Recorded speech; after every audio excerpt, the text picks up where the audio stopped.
fue, el primer sí fue a las 9 de la noche. Y luego ya de ahí se siguieron tantos, todos los demás días.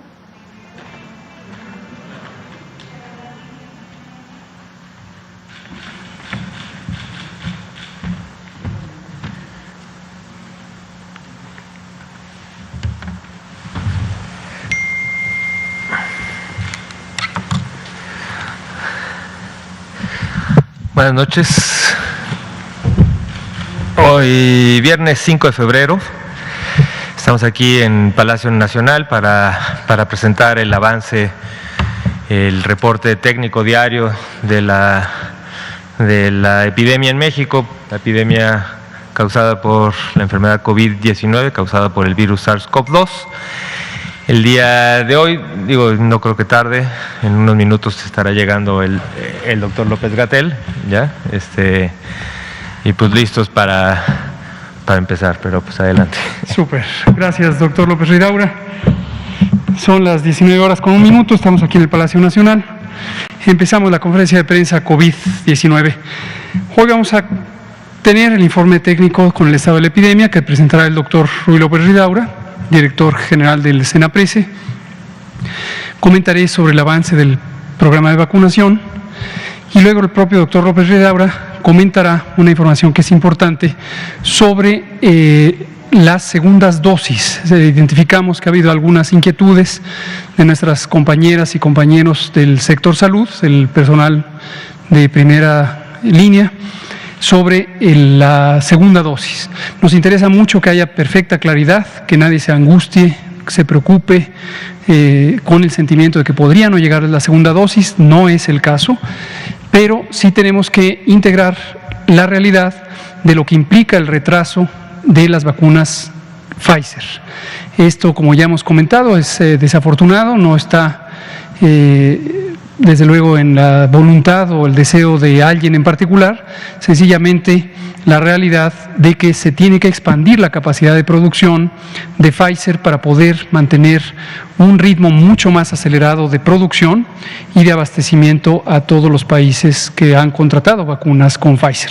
Agradecemos a Pfizer, que ha hecho un compromiso muy claro con el gobierno de México, asumimos que también con otros gobiernos con quienes ha contratado el abastecimiento de vacunas COVID. También es de reconocerse que Pfizer se ha comprometido con el sistema COVAX o la plataforma COVAX y que está haciendo este esfuerzo especial por expandir su capacidad de producción. Por un lado, a expensas de la ampliación de sus líneas de producción en la planta de Bélgica, y por el otro, como se ha dado a conocer por ellos, la compañía Pfizer, con convenios con otras compañías farmacéuticas que tienen capacidad de producción de vacunas también para acelerar el paso. Pero hay que hacer necesariamente esa pausa y eso nos ha llevado al desabasto durante 3 semanas consecutivas. El doctor Ruy López Ridaura, director general del Senaprece, es por parte de la Secretaría de Salud el que coordina el diseño y la instrumentación del programa en términos operativos y nos trae hoy información importante sobre cómo hemos hecho alguna recalendarización, algunas pequeñas adaptaciones para garantizar que en todos los casos todas las personas reciban la segunda dosis. Pero hay algunos pequeños cambios en el tiempo relacionados con la recomendación que en su momento hizo la Organización Mundial de la Salud sobre ampliar el intervalo de días entre la primera y la segunda dosis. Eso es lo que comentaremos hoy y, por supuesto, como siempre, abrimos a preguntas y comentarios. Le pido atentamente al doctor López Ridaura si inicia con el informe técnico. Muchas gracias, doctor López-Gatell. Nuevamente saludo a todas y todos aquí y en casa. Entonces vamos a presentar el informe que también ya están familiarizados. Es un informe que cambió desde este año, desde el 2021. Hemos cambiado un poco las gráficas desde que empezamos en este año, pero supongo que ya ahora, después de un poco más de un mes, también ya se hayan familiarizado con esta nueva forma de presentar los datos. Esta gráfica lo que está mostrando y lo que pretende mostrar es la tendencia de los casos incidentes estimados Acuerden que los casos estimados son todos los casos confirmados más una proporción de los casos que no tienen muestra o que no se pudo obtener resultados de esas muestras de acuerdo al porcentaje de positividad de la semana en la que iniciaron los síntomas. Los casos y cada uno de la altura de esta gráfica son el número de casos estimados de acuerdo a la semana en la que iniciaron los síntomas. Y como podemos ver, pues después del pico del 27-28, de haber logrado un descenso continuo durante varias semanas, pues más a partir de la semana 38 hubo este descenso importante, continuo, algo de altas y bajas, que llegamos a este pico en la semana 1 y desde la semana 1 ya llevamos 2 semanas con descensos. La última semana que se grafica es la semana 3 con respecto a la 2, seguimos teniendo este descenso de 15% de diferencia. Sin embargo, recuerden que lo que se grafica es hace 2 semanas, estamos en la semana 5 y precisamente es por la estabilidad que tienen los datos cuando los graficamos por inicio de síntomas. Sin embargo, en la parte de abajo tienen la actualización al día de hoy. Al día de hoy tenemos un total de 2.109.802 casos confirmados, casos estimados, y de los confirmados son 164.000, estos son, está raro, tenemos 2 millones y después tenemos defunciones confirmadas, 164.290 y el total de personas recuperadas es 1.472.151. Recuerden que también el número de casos confirmados, que es una proporción de estos casos estimados, lo pueden encontrar en el informe técnico diario. Y en el cuadro o en el recuadro tenemos el total de casos activos estimados. Recuerden que habíamos llegado a tener cifras por arriba del 100.000 casos activos y son casos que iniciaron sus síntomas en los últimos 14 días y ahora estamos en este nivel, ha ido descendiendo, tenemos este 4%, ya habíamos llegado a tener en los momentos bajos, habíamos llegado a tener un 3-4% de los casos, del total de casos, cuántos eran activos, y ahorita estamos en este 4%. La siguiente, por favor. Esta es una gráfica que ya no mostramos todos los días, pero que la actualizamos una vez a la semana porque los cambios son menores.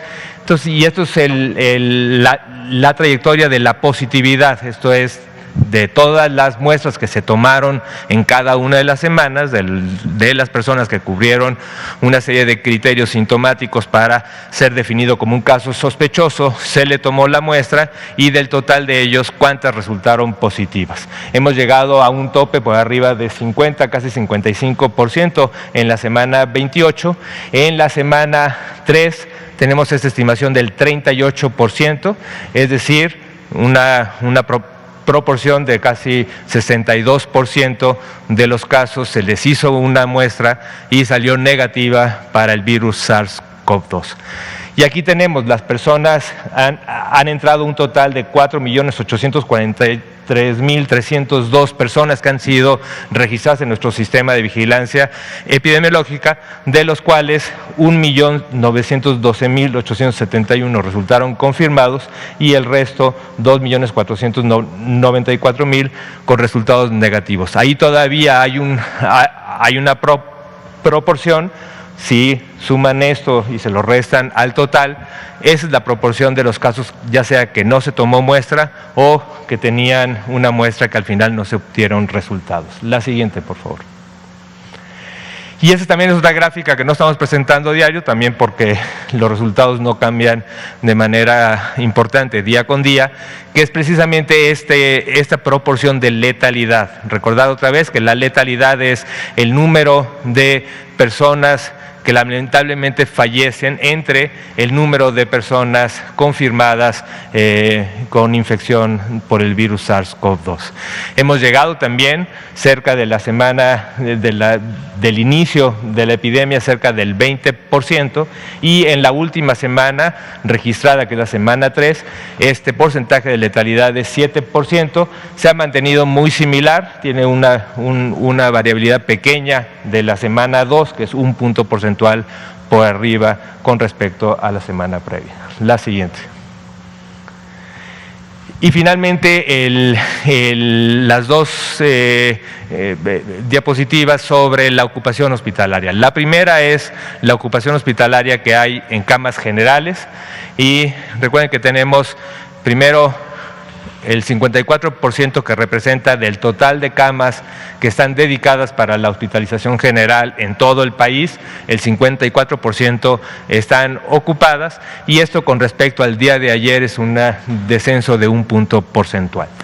Sin embargo, es heterogéneo y tenemos 6 entidades que en las estadísticas que recibimos en esta red de infección respiratoria aguda grave, en donde cada uno de los hospitales nos reportan día con día cuántas camas tienen disponibles, cuántas están ocupadas, y así podemos ver que 6 de las entidades federativas tienen por arriba del 70% de sus camas ocupadas, liderando Ciudad de México con 82%, Estado de México con 80%, Puebla y Morelos con 75%, y Guanajuato e Hidalgo con 71%. 6 entidades están entre 50 y 69%, que son Guerrero, Nuevo León, Nayarit, Querétaro, Oaxaca y Michoacán. Guerrero, que el día previo había estado dentro del grupo de 70, ahora está con 65%, y por eso el día de hoy está clasificado en esta categoría.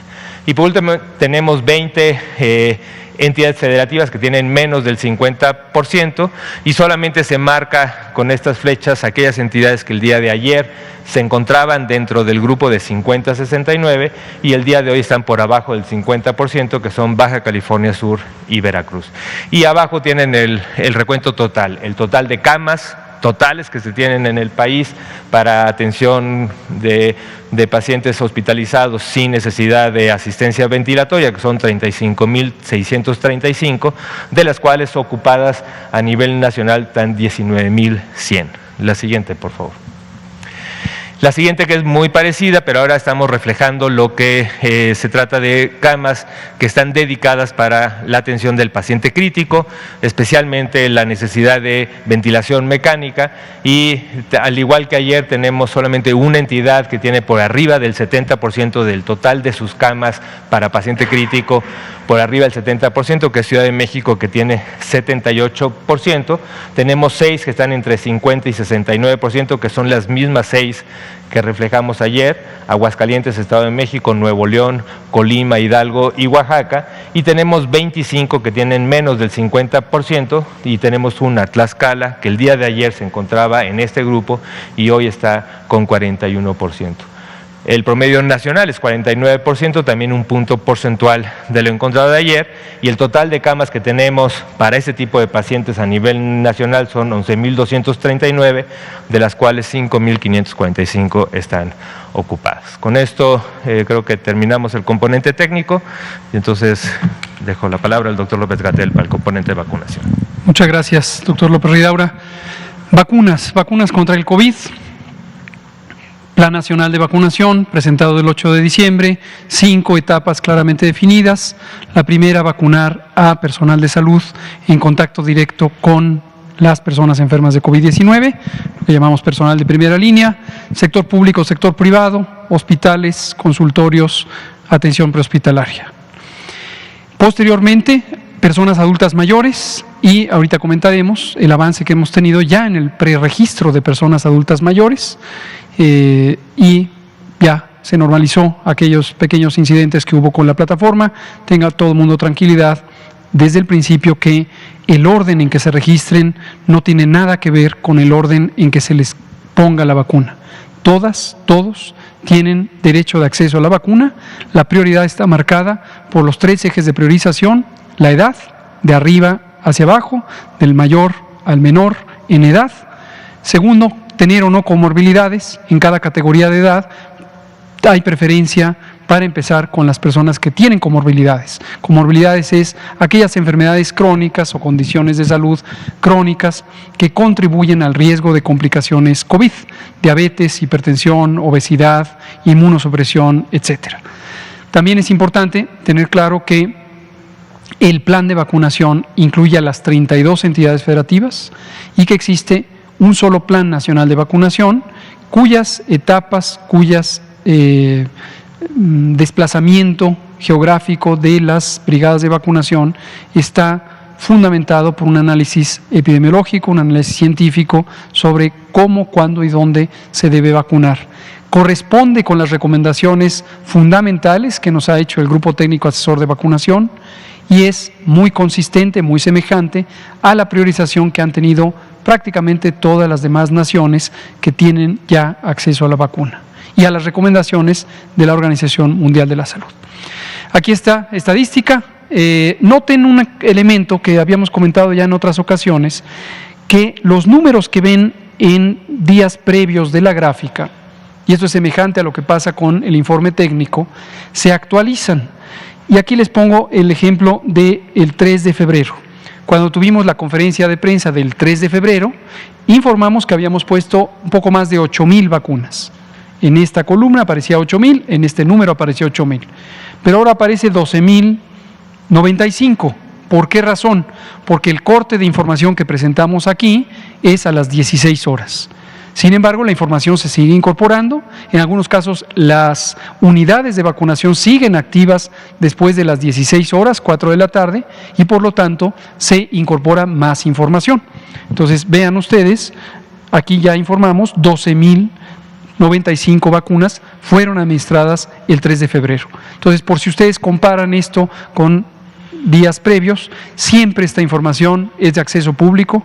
Ya saben que toda la información que tenemos es de acceso público, pero si alguien tiene esa curiosidad, lo cual creo que es positivo, identificará que la gráfica en un día difiere de la gráfica días después. Esa es la razón.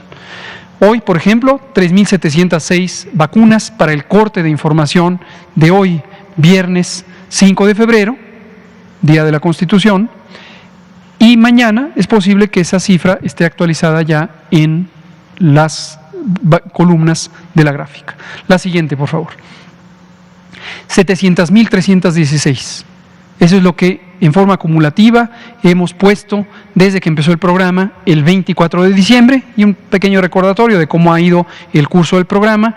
Fase de calibración desde el 24 de diciembre de 2020. Fuimos el primer país de América Latina en tener la vacuna ya en aplicación. Fuimos uno de los 10 países primeros del mundo en tener acceso y uso de la vacuna. Fase de calibración, pocas dosis, pocos embarques, en lo que se ajustaba toda la logística del programa. A partir del 13 de enero, fase de expansión y así ha seguido. La velocidad está muy determinada por la velocidad de producción de la vacuna, de fabricación de la vacuna. También tiene que ver, y esto es muy importante que todo el mundo lo tenga claro, con la manera en que algunos países han hecho compras importantes de vacuna y también algunas regiones del mundo han tomado decisiones de administrar o restringir o modificar la capacidad de las empresas de exportar el producto. Es el caso de lo que comentábamos ayer. La Unión Europea, el viernes 29 de enero, el viernes hace una semana, tomó una resolución que obliga a las compañías farmacéuticas que tienen plantas en la región europea a hacer un trámite de autorización para la exportación. Eso no existía antes, era libre exportación y ahora se tiene que hacer un trámite especial y eso ha reducido la capacidad de las propias compañías de establecer algunas modificaciones a sus calendarios de entrega, quizá en favor de algunas naciones. Eso, por cierto, ayer lo comentamos, pero lo retomamos. Recordarán que estaba pendiente que México obtuviera respuesta por parte de Pfizer, la compañía Pfizer a nivel global, dado que el presidente López Obrador tuvo una videoconferencia con el gerente general de Pfizer a nivel global. En esa videoconferencia, el presidente López Obrador solicitó que pudieran adelantar la entrega, que ya nos habían anunciado que estaría ausente en la última semana de enero y las dos primeras de febrero, y que se reanudaría el 15 de febrero. Recordarán que eso ocurrió y estábamos en espera de la respuesta de Pfizer. La respuesta oficial ya llegó hoy, ya de manera oficial, pero ya la habíamos comentado ayer porque conocíamos cuál era la circunstancia. oficialmente ya nos comunicó Pfizer que no está en posibilidades de anticiparnos. Se había pensado el día 8 de febrero o el día 10 de febrero tener al menos una parcialidad del embarque contemplado para el día 15 de febrero. Ya hoy es oficial, no será posible. Y explica Pfizer lo que ya habíamos comentado aquí, no es por voluntad de Pfizer y no es por desairar la petición que ha hecho el presidente López Obrador.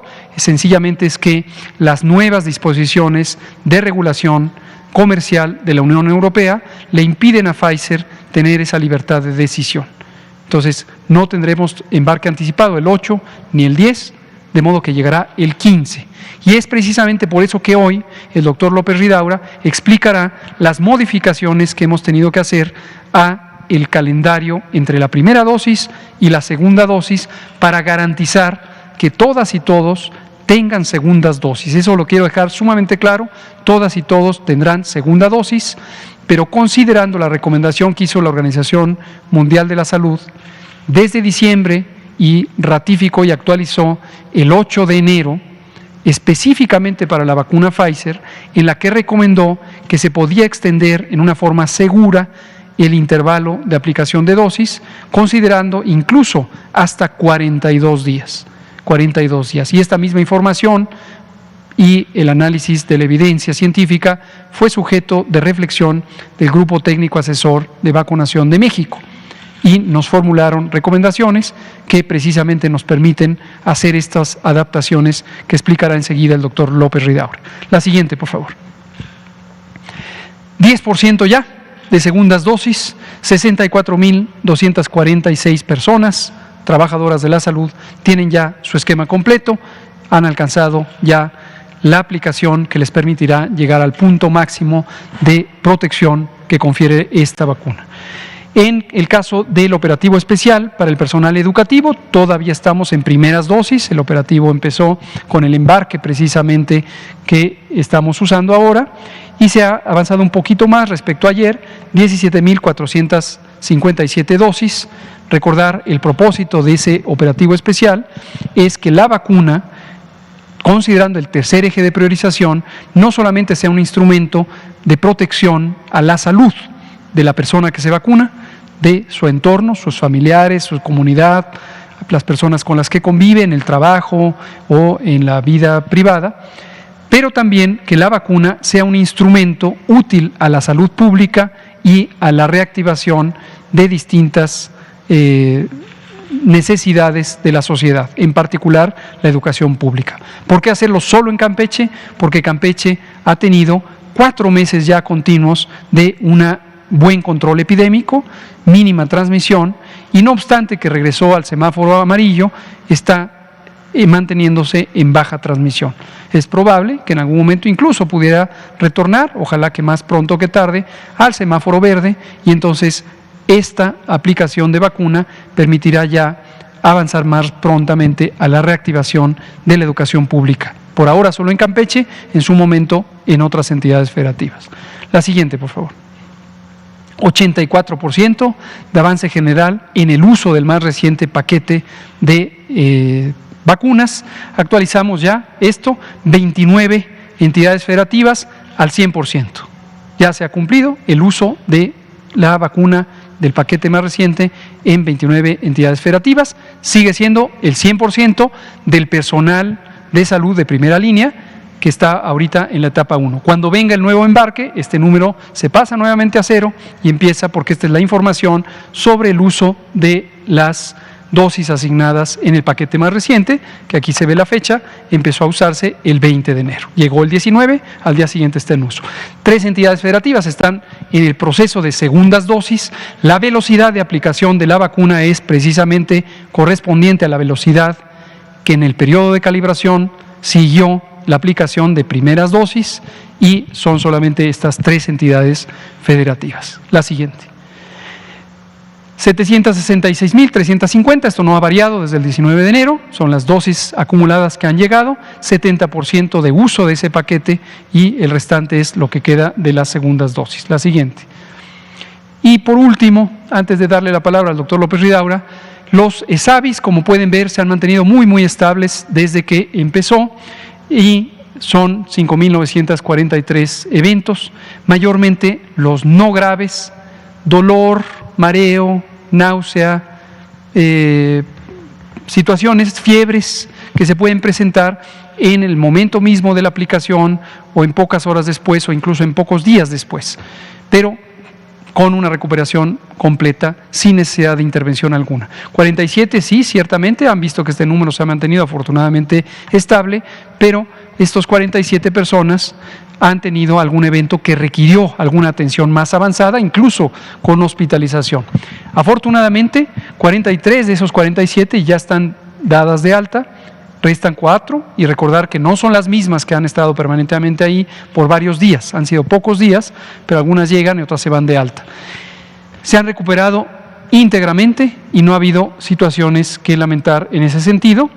Y aquí está una estadística básica de cómo se distribuyen por sexo, por edad y en las entidades federativas. Conforme vayamos teniendo mayor riqueza de la información, vamos a ir compartiendo esta misma información para que todo el mundo esté familiarizado con cómo está funcionando el sistema de vigilancia de los eventos supuestamente asociados a vacunación e inmunización ESAVIS.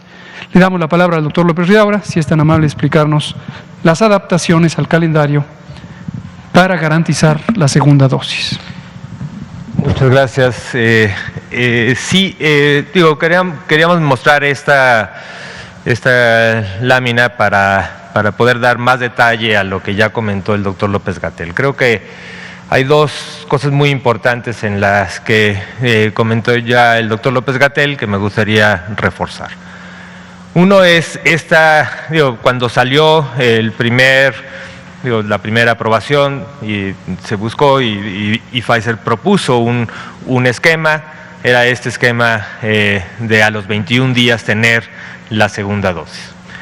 Siempre cuando uno ve un esquema rígido, dice 21 días, ¿cuál es la flexibilidad? Aún antes de la recomendación había un poco la duda si la expectativa es que a todo el mundo se le iba a aplicar el día 21 de su primera aplicación.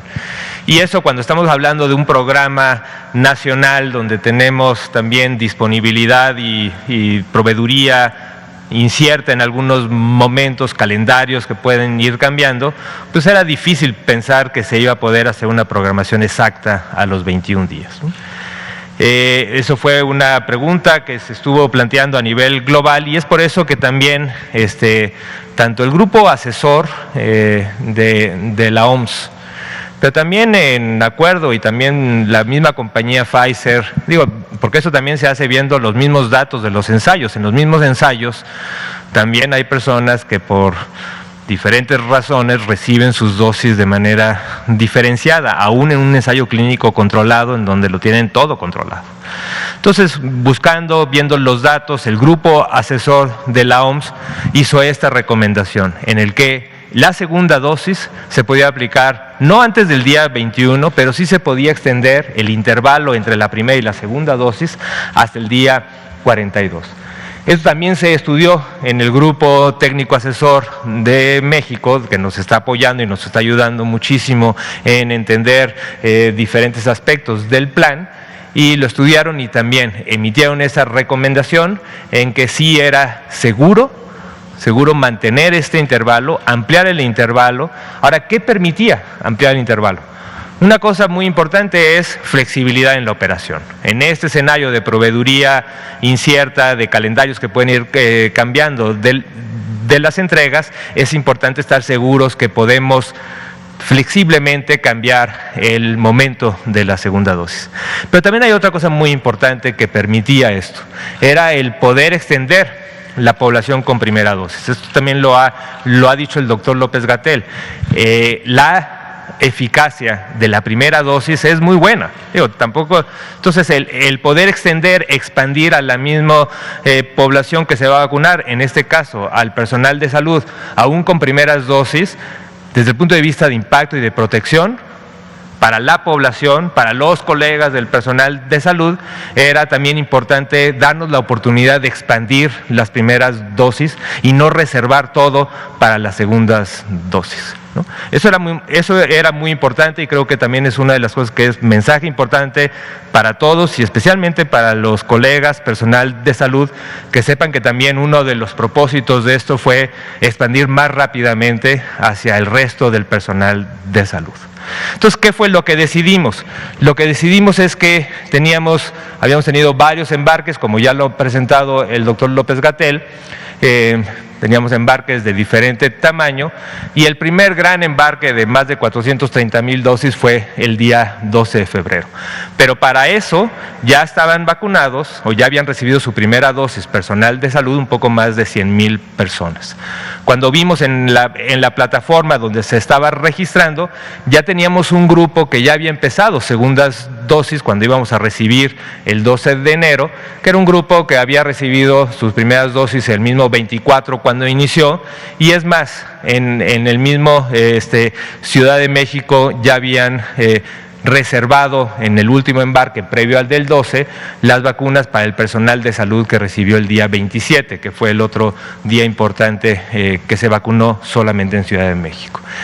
Sin embargo, ¿qué pasaba con el resto? Los que recibieron 28 en adelante, y más o menos calculando no calculando, sino en nuestra plataforma, en nuestro sistema de información, teníamos registrados 96,963 individuos que habían sido vacunados en su primera dosis del 28 de diciembre al 12 de enero. Sabíamos que el 12 de enero nos iba a llegar. Entonces, lo que decidimos es expandir para este grupo. Podemos iniciar el 2 de febrero, si nos ajustamos a 21 días, podemos el 28 a 28 días sería hasta el 9 de febrero y 35 sería hasta el 16 de febrero. Entonces, cuando nos llegó el último embarque, que reservamos cerca de 91,000 dosis con las que ya teníamos, podíamos cubrir a este personal que se vacunó hasta el 12 de enero, podíamos flexiblemente utilizar cualquiera de estos, y esto principalmente en los 3 sitios, como ha marcado el doctor López-Gatell, que es Ciudad de México, Coahuila y Nuevo León. Hablamos con las diferentes brigadas que se estaban organizando, y la mayoría de ellos optó por iniciar su esquema de vacunación a los 28 días, y más o menos estamos cubriendo los 28 días, que serían hasta el 9 de febrero. En las 3 entidades más o menos empezaron 28, y con un poco de flexibilidad, algunas personas del personal de salud puede ser que se extendan hasta el día 35. Ahora, lo que es muy importante es que para todo este personal de salud, recuerden la misma gráfica, cuando empieza la vacunación masiva en todas las entidades federativas, que fue a partir del 13 de enero, todo ese personal sabíamos que íbamos a tener la posibilidad de tener estas segundas dosis en el embarque del 15, y aún estábamos dentro del periodo.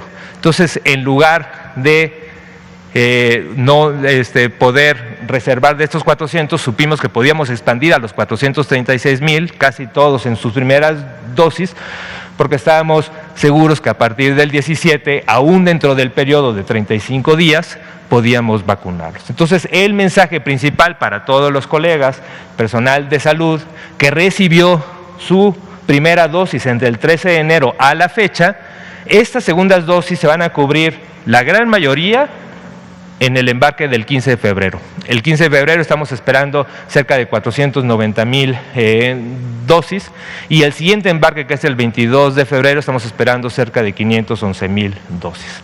Y con esto podemos cubrir, utilizando el esquema de 35 días, a todo este personal que ha recibido la primera dosis, y poder cubrir con estos 2 embarques el personal de salud que aún falta. Falta una proporción menor, pero aún tenemos personal de salud de primera línea en cada una de las entidades federativas e instituciones que falta por vacunar. Los tenemos registrado en el padrón, en el centro gestor de padrones del personal de salud que nos ha ayudado el IMSS, y en este embarque que llega el 15 y que distribuiremos a todas las entidades, y en casi todas ellas estoy seguro que podremos empezar el día 16 o a más tardar el día 17, se empezará nuevamente la vacunación masiva. Ustedes verán rápidamente también un incremento importante en esta curva que mostramos todos los días, y vamos a cubrir principalmente segundas dosis y una proporción menor de primeras dosis. Con esto espero que quede claro. Excelente. Muchas gracias. Gracias, doctor López Ridaura, por esta completa y elocuente explicación.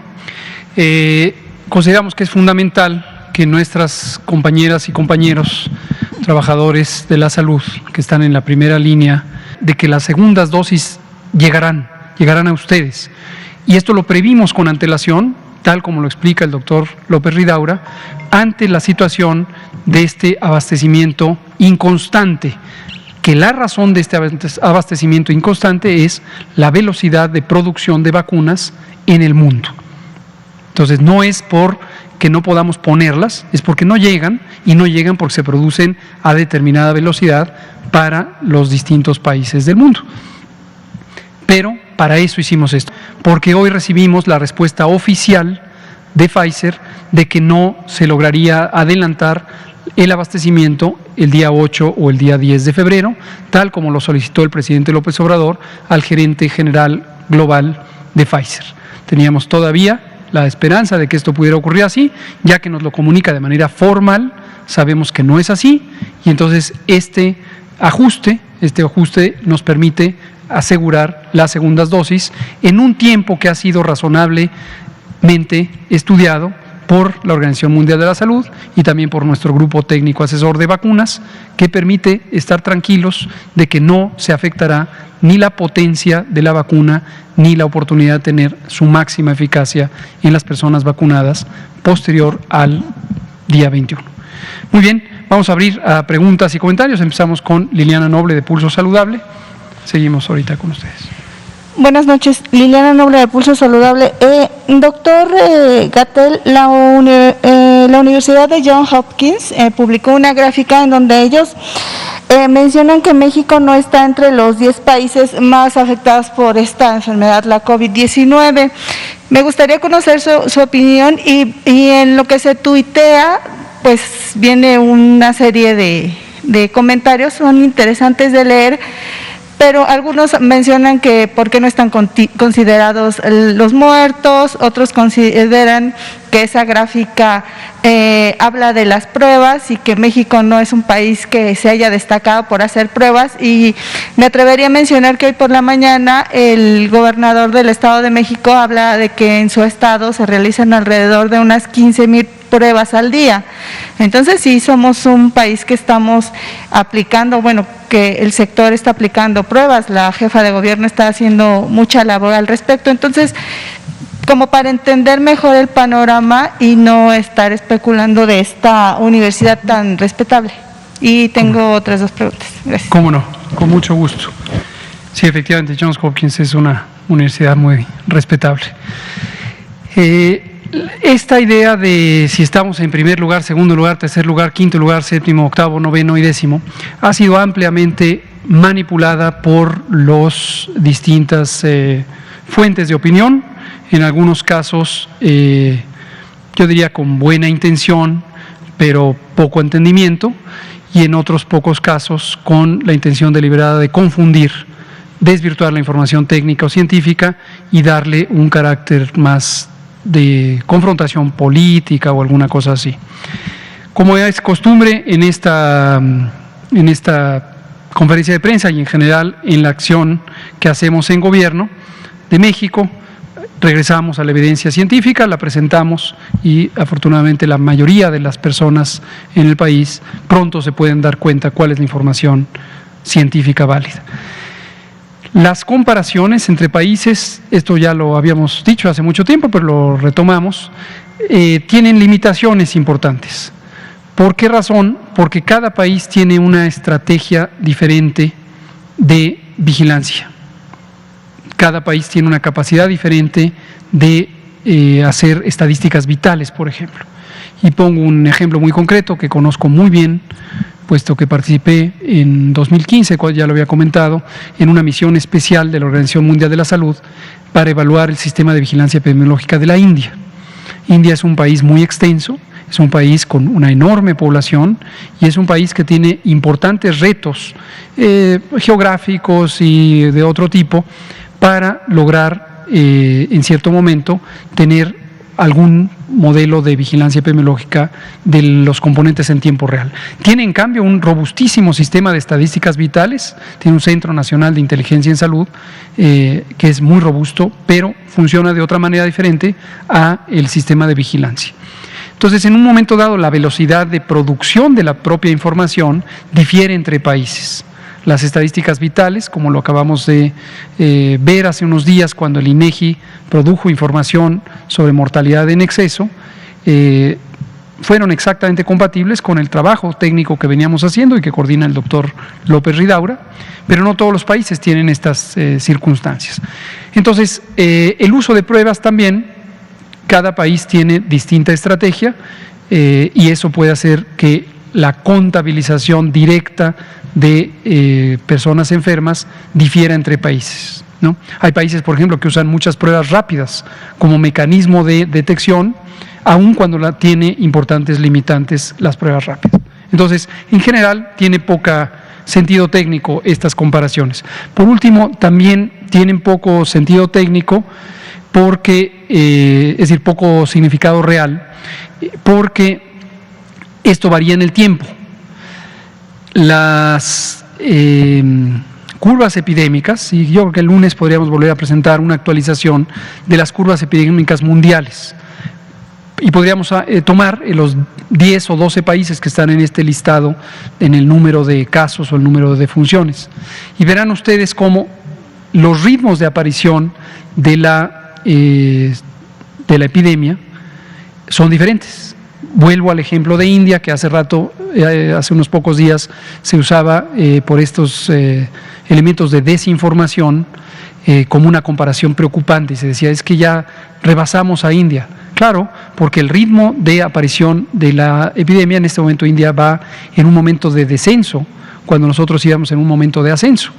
Ahora estamos en un momento de descenso, que anunciamos desde el martes y que ojalá se sostenga, que podría después llevarnos a estar más abajo que India y India volvernos a superar. Entonces, hay que regresar a esa idea. Es una pena, pero pues es parte de la realidad que algunas personas no contribuyan a que la gente se informe y que tome decisiones, y eso incluye desafortunadamente algunos medios de comunicación, ¿no?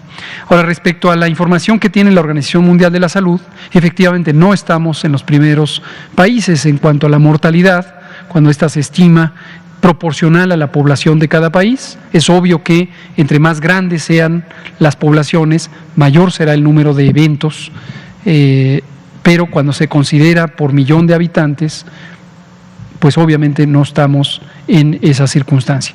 De acuerdo al informe más reciente de la Organización Mundial de la Salud, que es de corte diario, México ocupa el lugar 20 en términos de mortalidad, 20. No somos el cuarto, ni somos el tercero, ni el décimo, 20. Y en términos de incidencia de la aparición de nuevos casos, somos el número 98. Entonces, esa es la situación.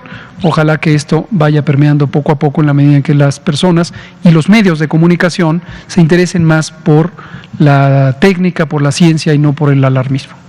Muchas gracias. Gracias. Y hace unas 3 horas, 4, como a las 3 de la tarde, Miguel Ángel Toscano, quien estuviera al frente de COFEPRIS en el periodo de 2008 a 2011, tuiteó que habrá cambios justamente en COFEPRIS y que ahora el nuevo comisionado será el doctor Schwartz, y lo felicita y le desea que le vaya muy bien en esta nueva asignación. ¿Usted nos podría confirmar esta noticia, doctor Gatell? De momento no, y por respeto no confirmamos algo que todavía no se concreta.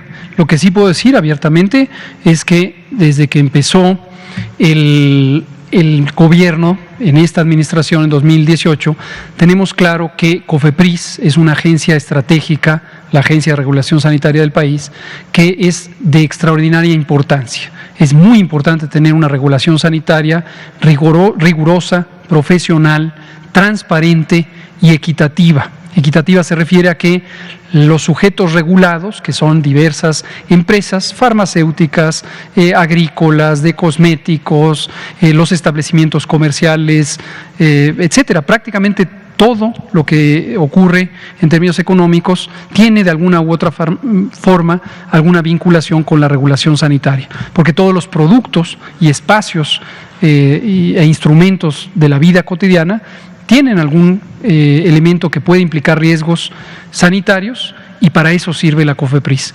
Entonces, desde que empezó el gobierno, teníamos muy claro que había que fortalecer COFEPRIS en la medida en que la hiciéramos más profesional, más transparente y equitativa, que no hubiera diferencias en el trato que se le da o se le había estado dando a los agentes regulados. Eso es muy, muy importante. Entonces, eso es parte del programa sectorial de salud del gobierno actual, y para eso también, por decisión del presidente López Obrador, el 18 de agosto del año pasado se adscribió COFEPRIS a la Subsecretaría de Prevención y Promoción para respetar su autonomía de gestión, pero ayudarle a mantener el ritmo de trabajo en el plan que el propio doctor Alcocer ha dispuesto para esta modernización de COFEPRIS. Va a haber distintos cambios, ya en su momento anunciamos los nombramientos de 2 comisionadas. Las nuevas comisionadas, la doctora América Orellana y la maestra Olga Piña, han hecho un excelente trabajo en lo que lleva su encargo, pero así como hubo esos cambios para modernizar, fortalecer, hacer más transparente a la COFEPRIS, tenemos que hacer cambios adicionales. Cuando ya sean oficiales, lo anunciaremos y seguramente con mucho gusto. Gracias. Y finalmente, doctor Ryu, estos SAVIs que se llegaran a presentar en las personas, no en el momento y no un día después, tal vez una semana después o un mes después, si es que llegara a ocurrir, ¿sería recomendable que la gente los notificara y a dónde lo tendría que hacer? Sí, muchas gracias y gracias por la pregunta, porque nos da oportunidad de recalcar este punto. Como hemos reportado y como se reporta día con día, estos eventos supuestamente asociados a vacunación e inmunización, pues son en principio lo que se comunica a la población cuando se vacuna es prácticamente cualquier molestia, cualquier problema que tenga, repórtelo, ¿no? Repórtelo, acuda, vaya a un centro de salud para su atención. Hay una parte muy importante que es esta observación post vacuna en estos 30 minutos, porque aquí es donde se pueden presentar los eventos asociados a anafilaxia, a una reacción alérgica importante, grave, y ese es el que se atiende rápidamente y por eso están estos minutos de observación. Posterior a esos 30 minutos, la mayoría de estos eventos no graves suceden en los primeros 2 días, ¿no? Pero también pueden suceder eventos posteriores, y por eso la notificación cuando se vacuna al personal, y mucho más ahora que vamos a empezar más con personal y la población abierta, es muy importante que todo el mundo entienda que ese tipo de molestias se les van a decir en los sitios de vacunación cuáles son las más comunes, pero ante cualquier evento hay que acudir, hay que reportar, y vamos a tener diferentes formas de reportar. Lo más tradicional es que acudan a un centro de salud, se reporte. Tenemos también todo un esfuerzo que ya están dando de capacitación en los diferentes centros de atención de primer nivel para que se identifiquen estos eventos y se estudien tal y como un evento supuestamente asociado. La idea del estudio, y por eso se llaman SAVIs, es ante cualquier evento estudiar si realmente está asociado, ¿no? Por eso son eventos supuestamente asociados, y el estudio es ver si realmente están asociados y si esta asociación es causal. Y también se tiene también la posibilidad de reportes telefónicos y de reportes por vía plataforma para algunos eventos que no es necesario tal vez acudir a los centros de salud, y va a haber ese tipo de reportes también informales. Entonces, estos eventos que se están reportando ahora, esto también está totalmente descrito en un manual que se publicó y se actualizó a finales de año, y ahora se actualizó y se publicó en enero del manual tradicional, pero adaptado a esta campaña de vacunación masiva para COVID-19. Y no es en el momento, acudan a un centro de salud. Sí, que acudan y ahí se estudian y ahí se registran y pues dependiendo de la gravedad se clasifican y se estudian de acuerdo a cómo suceda, ¿no? Gracias. Tabasqueños es cuándo van a empezar las vacunas en el estado. Muchas gracias. ¿Cómo vamos a garantizarlo? Con el operativo Correcaminos. Por eso es que ha sido tan importante establecer el operativo Correcaminos. El operativo Correcaminos es un operativo especial, definitivamente es especial, para tener una vacunación masiva. ¿Qué tan masiva? Toda la población, cobertura universal, gratuita por supuesto. Es un programa gratuito, se paga nuestras heroicas Fuerzas Armadas. Y esto lo que nos permite es una expansión logística, de capacidad logística, de llegar a todos los rincones del país. No importa si es en lancha, no importa si es en helicóptero, no importa si es en un transporte animal, no importa de qué manera. De todos modos, todo mundo va a ser vacunado en ese sentido. Muchas gracias. Y respecto a cuándo va a llegar a Tabasco, va a llegar en cuanto tengamos el nuevo embarque, se estarán estableciendo los calendarios específicos de cada región. Recordar, las 32 entidades federativas tienen la misma prioridad. No hay distingo, no hay que un estado es mejor que el otro o va mejor que el otro, no. Las 32 son importantes. Desde luego, la aplicación específica se va territorializando y puede haber un desfase en el calendario específico al que le llega a una respecto a la otra, pero con pequeñas diferencias. En general, es consistente a las 32 entidades. Muchas gracias. Juan Hernández, Periódico Basta, Grupo Cantón. Gracias. Hola, muy buenas noches. Rápidamente, el estado de salud del presidente. Bueno, hay muchas también preguntas en el sentido de si se va a presentar el lunes, porque bueno, ya como bien sabido el video de ayer que difundió el mandatario, en donde bueno se le ve de buen talante, buen semblante. Bueno, obviamente usted acaba de decir que la alta médica la tiene que dar el secretario de salud, pero estamos viendo que ya pues prácticamente ya se le queman las habas por regresar, ¿no? ¿Ya cuándo podríamos saber bien a bien cuándo regresa el presidente? ¿Cómo no? La salud del presidente, estamos muy complacidos, muy contentos, ha ido muy bien, como hemos dicho todos los días. Tuvo síntomas los 2 primeros días y fueron síntomas mínimos, febrícula, es decir, temperatura mayor a 37 grados y menor a 38, y ha tenido dolor de cabeza un par de días. El resto ha sido muy tranquilo, desde luego por indicación del doctor Alcocer y el grupo de médicos que le atiende, ha permanecido en movilidad reducida, tanto por estar en cuidado de él mismo como por proteger a quienes le circundan. Casi no ha interactuado con nadie aquí en el Palacio Nacional, se ha mantenido en la sección que corresponde a su residencia oficial y se ha mantenido sumamente activo. Nos consta a todas y todos quienes somos parte del gobierno, porque todos los días ha estado de alguna manera u otra dando instrucciones en videoconferencias, en seguimiento de varios de los asuntos. En lo que a nosotros respecta, el tema de vacunación. El tema de vacunación no lo ha soltado, está insistentemente pidiendo que se acorten todos los tiempos de cualquier trámite, cualquier proceso, que se cuide el rigor técnico, eso es muy importante, pero que no caigamos en burocracia. Por cierto, una noticia muy importante a compartir, porque es resultado de estas conversaciones y de estas instrucciones del presidente. El lunes daremos más información, pero tenemos ya algo que hoy circuló en noticias, vacunas adicionales en puerta. Las que ya habíamos mencionado es la vacuna de Astra, pero comercializada por el Instituto Serológico de la India, ya fueron contratadas, no necesitan una nueva autorización de uso de emergencia, esta ya se confirió a AstraZeneca el pasado 4 de enero, de modo que es la misma, y solo se dará el trámite obviamente con el permiso sanitario de importación y esperamos que estarán llegando pronto en la siguiente semana. En este momento no puedo confirmar el dato de cuándo porque no lo tengo, pero va a ser durante la siguiente semana. Tenemos la vacuna Sputnik V, de la que hemos estado hablando.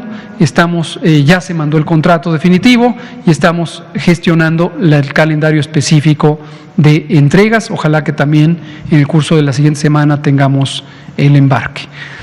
Tenemos una nueva vacuna en el horizonte, que es la vacuna de Sinovac, que se llama Coronavac. Sinovac es una empresa asentada en China y Coronavac es una vacuna que ha estado en curso el ensayo clínico en varios países. Esto incluye Chile, Brasil, Turquía y varios otros. Y Chile y Brasil y recientemente Colombia cursaron por el proceso de autorización sanitaria, por el proceso de evaluación, sus agencias de regulación sanitaria. Las tres, la de Chile, la de Brasil y la de Colombia, están en el más alto rango, la clase 4, de acuerdo a la clasificación de la Organización Mundial de la Salud, igual que nuestra COFEPRIS. Tenemos acuerdos de intercambio de información y esto lo que nos permite es utilizar los expedientes y las dictaminaciones de los comités respectivos, lo equivalente al Comité de Moléculas Nuevas, para tomar esa información como base. Igual que hicimos con Sputnik, que nos basamos en la autorización de Argentina, que también es una agencia de alto desempeño. Entonces, Sinovac ya hoy ingresó su trámite a COFEPRIS y esto es muy importante y muy alentador. Aquí quiero mencionar el especial papel que ha tenido Birmex, nuestra empresa pública de vacunas, biológicos y reactivos de México, SADCB, y que aunque se llama SADCB, es casi 100% propiedad del gobierno, y desde luego a su director general, el doctor Pedro Centeno Santaella, que de manera muy expedita ha estado al frente de tomar la responsabilidad de hacer los trámites cuando las empresas correspondientes le han conferido esa autoridad en términos legales. Así se hizo con Sputnik y ahora se hace con Sinovac exactamente el mismo procedimiento. Es posible que al inicio de la siguiente semana tendremos noticias ya de las deliberaciones de COFEPRIS y de las resoluciones. Y una cuarta vacuna que menciono es CanSino, de la que hemos estado hablando ya desde tiempo atrás. CanSino está próxima a entregar los documentos del ensayo clínico fase 3. Hoy entregó un avance, no son todavía los resultados, es algunos estadísticos descriptivos, pero ya nos permite ir incorporando en tiempo real las observaciones. También COFEPRIS ha estado trabajando en la acreditación o verificación de la planta productora en China, de los elementos de transporte en China y también en una planta en México que está en Querétaro y es una planta privada, de una empresa privada que ha estado en remodelación para estar en posibilidades de envasar el producto que llegará a México en granel. Un operativo parecido al que se hace con Astra, que se produce en granel en Argentina, se envasa en Leomont, la empresa privada mexicana, y es un modelo semejante, el de CanSino, se fabricará en granel en China, vendrá a México para envasarse en esta empresa que está en Querétaro, y hemos avanzado muy bien también en el proceso de verificación sanitaria de todo esto. Entonces, se abren muy buenas posibilidades en ese sentido. Resumo, más vacuna de Astra, que será de hecho el primer embarque antes de la que se fabricará o envasará en Leomont. Sinovac, que ha metido ya sus papeles a COFEPRIS. Sputnik V, que esperamos llegará en la siguiente semana. Entonces, esa es la actualización. Aproveché la pregunta que me hizo sobre el presidente, pero porque el presidente ha estado con lupa todos los días dándole seguimiento a eso y desde luego todas y todos quienes trabajamos en el gobierno muy coordinados para lograrlo. ¿Ya cuándo sabemos cuándo regresar? No sabemos, vamos a ver, las decisiones dependerán en primera instancia de él, por supuesto, en segunda instancia de sus médicos, por lo tanto del doctor Alcocer, quien los coordina, y él es el que tendrá que dar el alta médica y el alta epidemiológica, desde luego el alta epidemiológica con base en las recomendaciones que hace la Subsecretaría de Salud Pública, pero él es el que finalmente determinará y desde luego el presidente, que es muy disciplinado en los temas de su propia salud, pues se apegará a ello. Muchas gracias. Son las 20 horas, aquí en punto, viernes 5 de febrero, día de las constituciones o de la Constitución, y la epidemia continúa. hemos visto signos muy alentadores de baja, la vacunación avanza y esperemos que pronto tengamos los nuevos embarques. Muchas gracias.